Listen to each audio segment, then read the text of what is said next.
أعوذ بالله من الشيطان الرجيم بسم الله الرحمن الرحيم مولاي صل وسلم دائما أبدا على حبيبك خير الخلق كلهم يا رب بالمصطفى بلغ مقاصدنا واغفر لنا ما مضى يا واسع الكرم مولاي صل وسلم دائما أبدا على حبيبك خير الخلق كلهم اللهم صل على سيدنا ومولانا محمد النبي الأمي وعلى آله وصحبه وبارك وسلم۔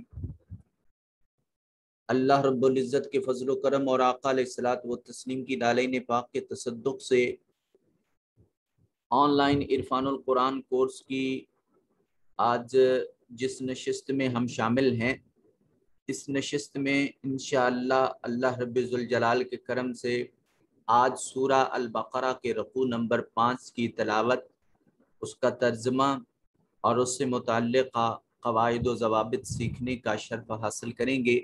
پروردگار عالم ہم سب کو قرآن مجید کی تعلیمات پر صحیح طور پر اس کو سمجھنے اور اس پر عمل کرنے کی توفیق نصیب فرمائے۔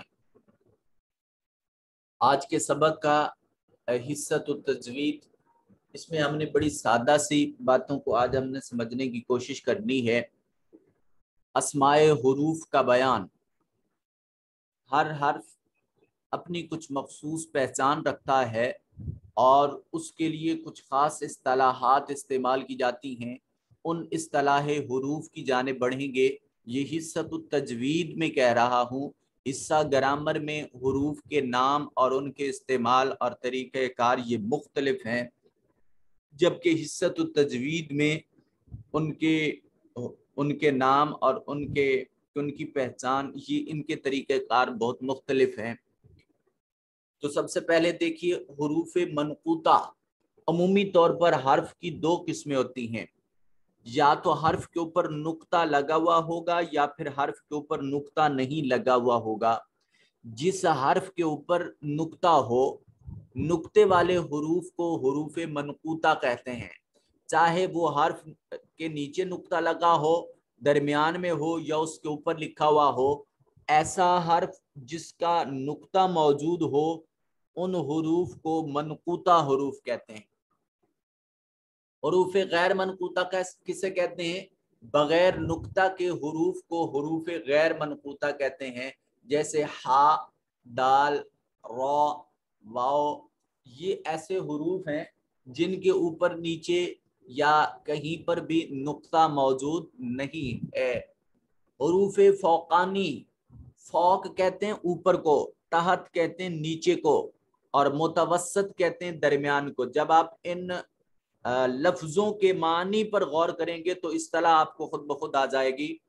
ایسے حروف جن کے اوپر نقطہ لگا ہو، ان حروف کو حروف فوقانی کہتے ہیں، جیسے تا، خا، زا وغیرہ۔ حروف تحتانی، جن حروف کے نیچے نقطہ ہو انہیں حروف تحتانی کہتے ہیں، جیسے با۔ اب اس کے نیچے نقطہ لگا ہوا ہے، با حرف تحتانی ہے۔ حروف متوسطہ، ایسے حروف جن کے درمیان میں نقطہ موجود ہو، حروف متوسطہ کہلاتے ہیں، جیسے جیم۔ اب جیم کا نقطہ درمیان میں لگا ہوا ہے، اس وجہ سے اس کو حروف متوسطہ کہیں گے۔ حصہ قواعد، اسماء اشارہ آج ہمارا سبق ہے۔ اسماء اسم کی جمع ہے، اشارہ ایسا اسم جس کے ساتھ کسی چیز کی طرف اشارہ کیا جائے، ان کو اسماء اشارہ کہتے ہیں۔ عربی میں ایک چیز کے لیے واحد، دو چیزوں کے لیے تثنیہ اور دو سے زائد چیزوں کے لیے جمع کا لفظ استعمال کیا جاتا ہے۔ اب یا تو چیز اکیلی ہوگی، یا پھر چیزیں دو ہوں گی، یا چیزیں دو سے زائد ہوں گی، یا چیز مذکر ہوگی یا چیز مؤنث ہوگی۔ مذکر ہو تو تب بھی تین حالتیں ہوں گی، مؤنث ہو تو تب بھی تین حالتیں ہوں گی۔ اسی طرح یا تو وہ چیز قریب پڑی ہوگی یا پھر چیز دور پڑی ہوگی۔